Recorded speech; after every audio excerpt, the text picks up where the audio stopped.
What's going on in the room, Mike, that you're in right now? This is my amazing hotel room. It's like It's incredible.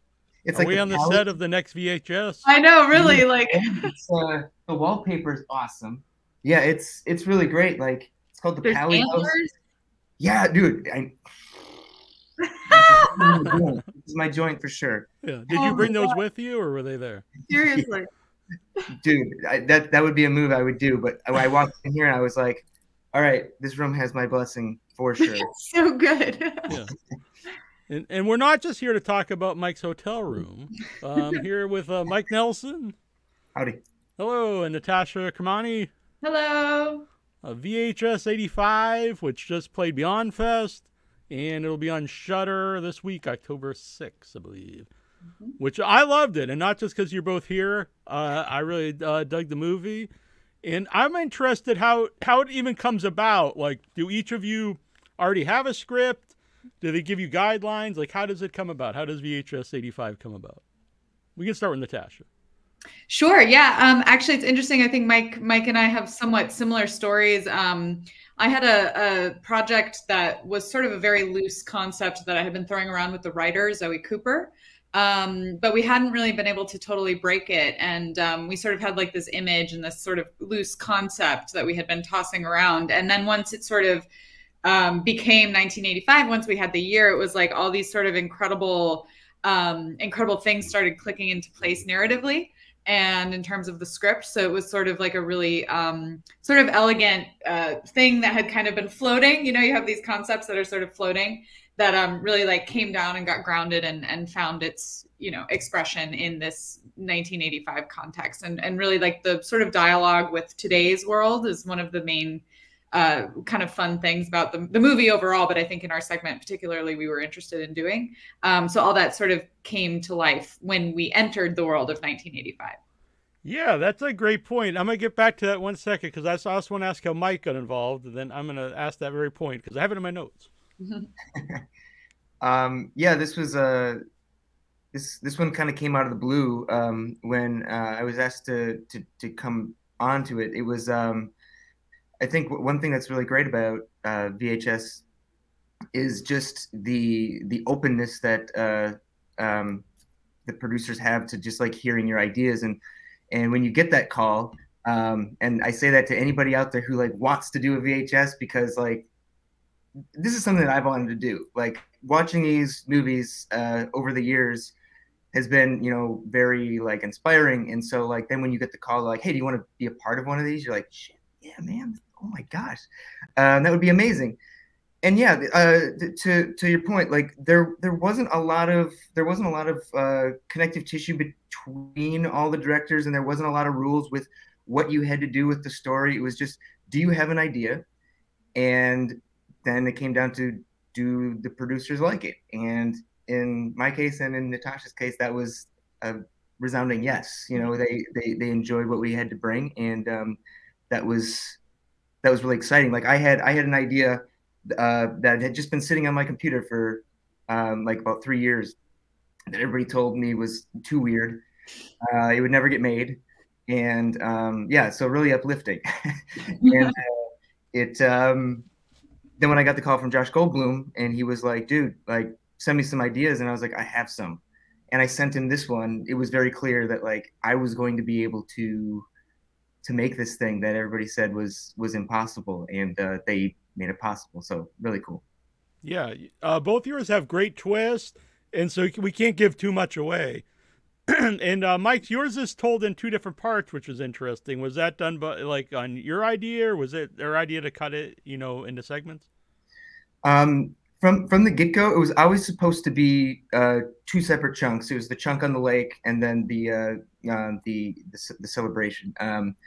Yeah, that was something from the pitch phase. Talking with the team was sort of like, this is how I see it. I really want to get separate points of view on the situation, and I think that was also kind of one of the deal sealers too. Was like, oh, that's really interesting, you know, like we haven't played in that space before. Let's go. I don't know if anybody thought it was going to work, if anybody thought it was going to land, but I was excited about it, and they all got excited about it, so we just went with it. And I don't know. I feel like it paid off in the end. Yeah. I remember the first time I saw Mike's segment in a larger context, and it's a really, really fun moment of realization for the audience, sort of unfolding the puzzle of the full movie, because it's sort of interwoven in such a sort of elegant way, and Mike's piece is such a fun plant payoff. You know, they're all plant payoffs, but because you don't realize the second part is part of the first part, you know, at first. But watch it again. The movie is a really fun repeat watch, but Mike's got a lot of, there's a lot of little sneaky things that you start to notice on repeat viewing. Oh, so interesting. it's a fun segment. Every segment has like, now I mean, we've seen the movie how many times now, Natasha, and like it like you start to notice, like in every segment, there's like these little things that you the first time maybe took for granted, or just kind of went along for the ride, but then you start to notice all these little extra details, and even through like the fuzzy, grainy footage that you're given, that just add to the experience. It's a lot of love, in each segment. Oh yeah. And Natasha, when you're talking about, you know, yours really ties into modern day, and as soon as I was watching, I was like, it's very topical today, sort of the rise of AI and. Yeah. And the soullessness, I think, of art, people, you know, consider AI art, and then you have the death of God. So I thought it was great, and it really, to me, feels like a great Twilight Zone episode. Thank you. Instead of like in the future or something, you know, it's set in the past, but you're talking about something today. Yeah, I mean, that's what great science fiction can do, right? Yeah. Like, I think obviously VHS is a horror franchise, but it definitely dips its toe into different subgenres of horror, and I think.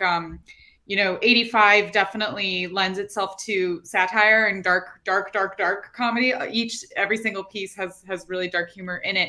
But I think our piece definitely lends itself to the sci-fi lens. It's a little bit like cyberpunk, a little bit, you know, in that world. And so by sort of using that lens, we're able to, you know, look at our own world. And it's not just something that lives in 1985, but it's something that also lives in 2023. So that was definitely something we wanted to do. And Twilight Zone is a perfect example. That's exactly what we wanted to do. We sort of saw it as a 1-2 punch, plant payoff, you know, hit with the joke at the end, and let people sort of think about it and decide for themselves what, you know, where they lie on all the sort of ideas that are being thrown at you in the piece. So yeah, Twilight Zone is a really is a good reference for us. Yeah. But you know, a lot of those tie-ins are real. So for example, people always talk about the iPhones line, but the truth is that's real. They were really referring to, there's a thinker and an artist named Jaron Lanier who we pulled that character from. He's a real life guy, and he was really referring to his VR goggles as his iPhones. You know, so this is it's all real stuff. We just pulled it and put it on a stage and recorded it. Yeah. So when you had the original idea, was it always going to be set in 85, or did that really change, like, you know, how you made the story? No, the original version was set in the future. It was like a totally, like, you know, they're in deep space, and yeah, it was very different, but I think it was kind of aimless. It didn't really have like a point. It was just kind of like, hey, wouldn't it be crazy if you were in a suit and it ate you? But so I think, yeah, it grounded the piece and made it a little bit more present. And, you know, we shot, Mike and I both shot last year, actually. And so all this craziness with the AI and the iPhones and all this shit is just happening. So I don't know, the God of technology is, bad for everyone else, but good for your film. Yeah. Bad for civilization, but good for us. Yeah. Well, both of you guys have great gore in your film, so I'm interested. Like, do you like when you're working on yours? Do they have a completely different crew, or is there like one crew that you know works on all those shorts? It's different crews. Yeah, it is. It's different crews. Yeah, wherever you're shooting, and the people that it's great. You get to work with people that you like to work with. Like it, you know, it kind of, like, at least in my case, it was kind of going back and working with, because I shot mine in Minnesota and Wisconsin, working with the crew that I was used to working with much, like, kind of back in the day, like several years ago, when I was doing, you know, more commercial work in shorts, and being able to bring all those people back on board, work with my DP who shot Wrong Turn and a bunch of other shorts with me back several years ago. It was just cool to get back in the gang again and create and make that magic again with those people that you're familiar with. And Mike, yes, I'm going. Sorry. No, same. It was just, we were working with our people. I will just shout out real quick. Patrick McGee did our special effects on Technogod, and he was also on Ratma. So he's done a few VHS pieces, but he's really brilliant. He does all the Universal Horror Nights creatures and stuff. Sweet. So Well, he's a big giant teddy bear. Yeah. Yeah, there you go. Exactly. Yeah. So sometimes I think in found footage stuff, they rely on a lot of shaky cam and moving the camera around crazily. And something in yours, Mike, is there's a scene that's very motionless, and I thought that was really effective. And so you see, a dead body and you hear people talk, and you can see the clouds are moving, so I knew my screen hadn't froze up. And so I was wondering, was that in the script to be shot exactly that way? Is that something like you found while you're filming it, or something you did in editing? I think, it was something that we had the fun of discovering doing found footage, which was exploring like what you can do with the camera that you would maybe be told not to do on like a normal short or feature. Because the idea, the gag is that this is all happening and somebody's just rolling a camera. So in our case, like when somebody gets hurt and they drop the camera, it's still rolling.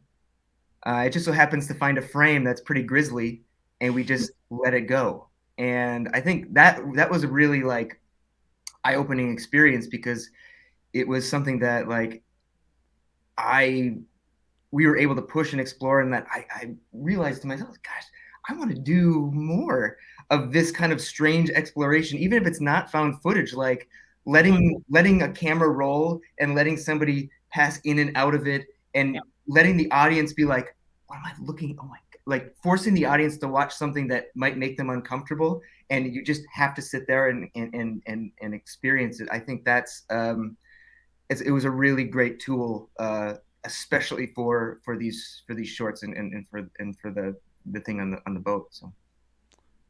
Kind of along those lines, Natasha, how much did that change your story when you found out you're part of VHS and you have to make it a found footage film? Oh, I was really scared of found footage. So I was, I mean, of course I said yes. I'm not, I'm an idiot, but, but I'm definitely a filmmaker. And Mike does beautiful work as well. All these filmmakers on this VHS do really incredible cinematic work. So I think all of us were like, oh, we don't have our normal, bag of tricks. But yeah, just like Mike said, I truly fell in love with it. I ended up feeling really liberated by the process.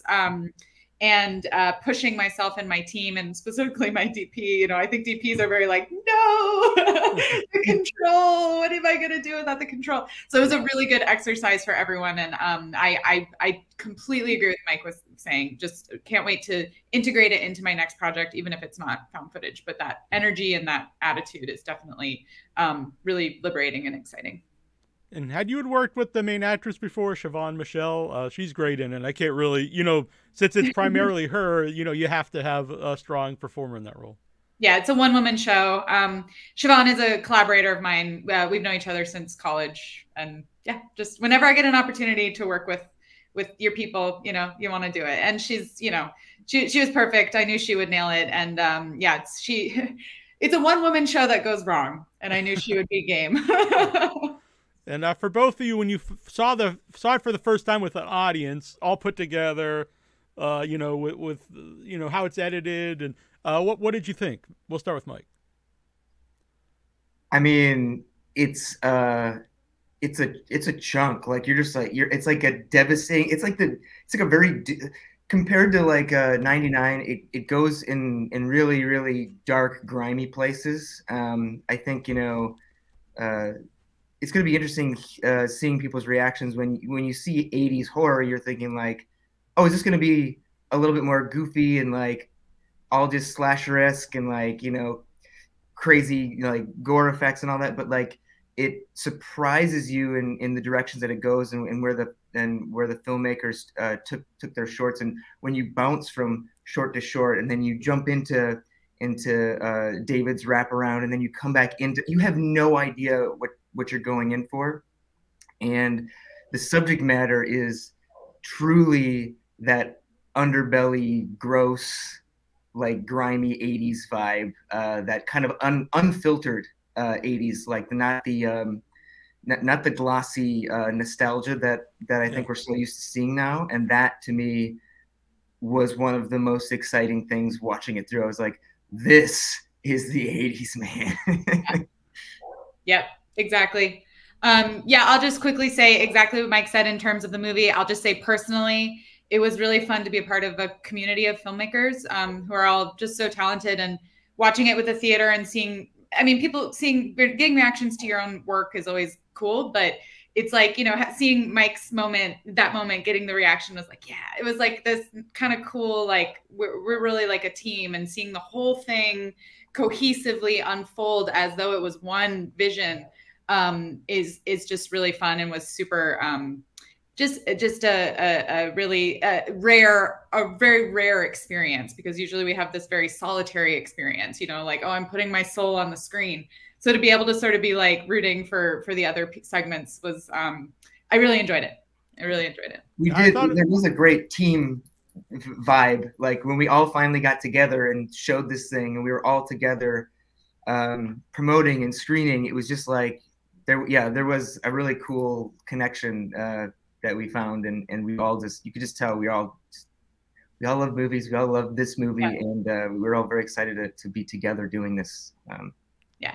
Cool. Yeah, I loved it, and I mention on the show a lot because I grew up in the 80s. 80s stuff is nostalgia, isn't just big hair metal bands and Rubik's Cubes, and I think of it more of a sleazy, grimy movies, and I thought VHS 85 really captured that. And it really does feel like sometimes I watch anthologies, and they're kind of all over the place. Some are great ones, and some are, you know, not so good, but it felt like they were all connected well, and it really worked. Brilliant. Thank you so much. And thanks for doing this. Thank you. Thanks, Neal. Yeah, thanks. Bye. Yeah. Bye-bye. Bye.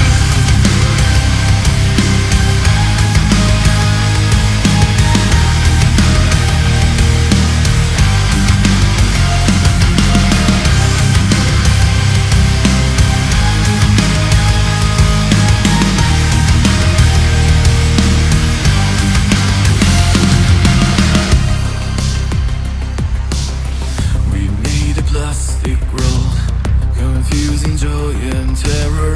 We made a plastic world, a solitary existence. The children of this world are looks within the shadows. We made a plastic world, a story with the same old face. Confusion behind your eyes, delusion to find you in the words nobody's saying. Pictures lost in time, burning like a spaceman falling from the sky. We made a plastic world, no one can hear you scream here. We made a plastic world, crawling just to save herself. The children of this world have locked the doors of dreaming. We made a plastic world. I'm sorry, but not in my name.